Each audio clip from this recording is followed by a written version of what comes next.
To leave safe mode in Samsung Galaxy A27 5G, first of all, as you can see right here, we have a safe mode icon. So to leave this mode, we'll need to swipe down from the top right corner of the screen, click on the power icon, and then simply restart our device.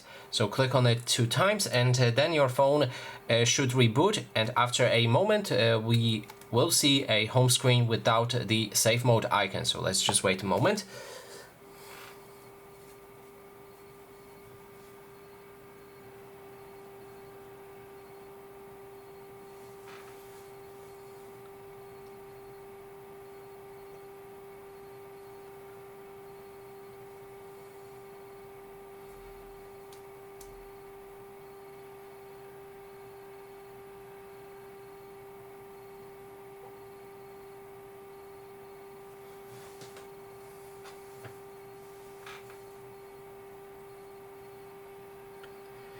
And as you can see, the safe mode, as I said, is gone. So that is basically everything. Thanks so much for watching.